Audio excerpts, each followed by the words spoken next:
am Deborah Dahab, your expat coach and intercultural psychologist, and today I'm going to talk about the connection plan. And in this video, I'm going to explain what it is, what it's helpful for, how to use it, and some tips on how to create this connection plan. So are you ready? Let's dive in.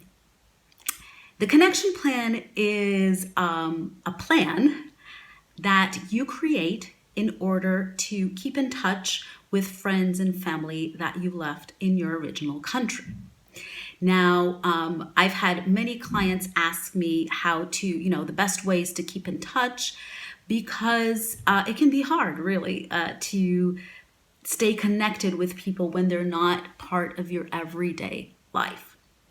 So in this video, I'm going to give you some important tips on how to do just that. This content in a lot more deeper form is part of the Master Your Move program. So please get in touch if this is something that you want more information about. The relevant links will be down below in the comments and description box. So be sure to take a look. Now, the connection plan is important because it can be hard to keep in touch with friends and family from your original country when you move to another country. And while it's really important to make friends in the new country, and I have a video with tips on how to do that, so I'll put it up here somewhere. It's also important to stay connected with people from back home. This is especially true if you have, for example, a family that needs your help, if you have elderly parents, or even for smaller children and teenagers. It's really important for them to stay connected with their friends so they can feel a sense of continuity in their lives, even if they're living in a new place.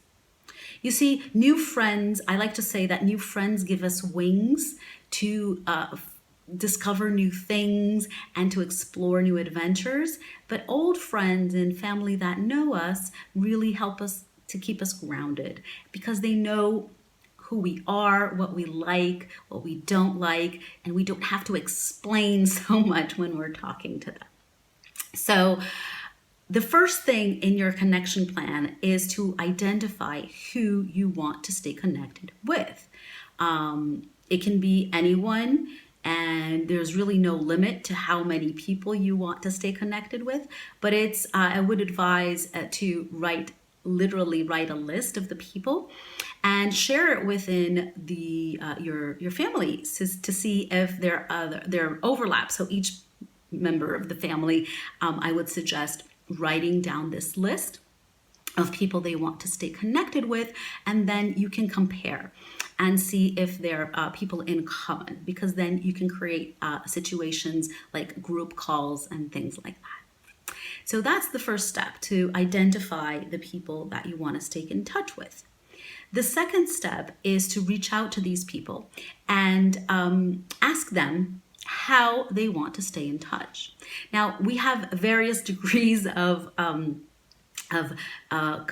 comfort with technology. Some people love Zoom calls, other people hate Zoom calls. Some people know how to use WhatsApp, other people don't know how to use WhatsApp and don't want to know. They're more of a phone person. You'll find everything, and it's really important at this point before you move and you're creating your plan to try to adapt to the person who is staying behind and their needs.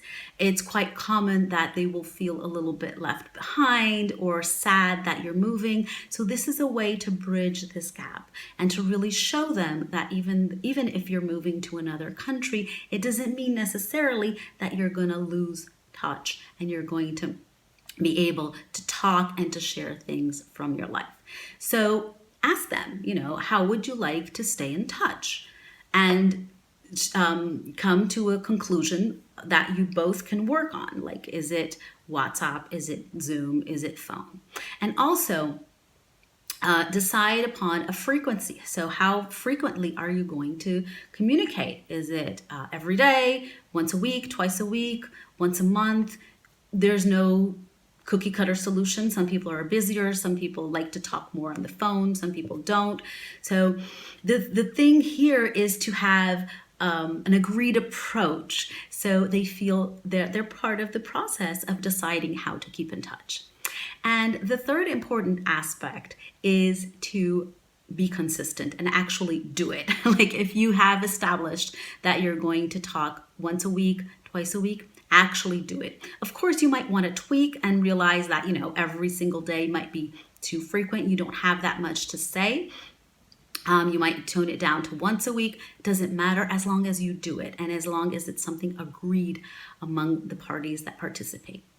And one thing that I thought was helpful with many of my clients is that for the first few calls, have kind of like a list of 5 or 6 questions you want to ask, because it's really easy to get into that situation where you're calling someone and say, "Oh, how are you?" "Yeah, I'm good. How are you? What's new?" "Oh, nothing much. How about you?" And then whoever moves has a lot to say because they're moving and they're going into a new place. And whoever stays feels like they have nothing to share because the other person's life is so full of adventure. So if in order to mitigate this, have a couple of questions, 2 or 3 questions, maybe more, about the person's life. So, how's school? And be specific on your questions. Be specific and open-ended. So it's not a yes or no answer. So you can ask about, pets. You can ask about their work. You can ask about studies. You can ask about community. You can ask about, social life. You can ask about their day-to-day life. You can ask about specific issues or problems they have with relationships or things like that, depending on how much you want to go deeper into a more intimate conversation. The thing is that when you do prepare these questions, it focuses the attention on the person who stayed behind, who stayed in the original country. So you're really giving them a lot of attention because it's so easy. You're going to have a lot to talk about probably. And it's important that they feel that they're important too. So I hope these tips were helpful. If you want more information, we talk about this and so much more in the Master Your Move program with connection, individual support.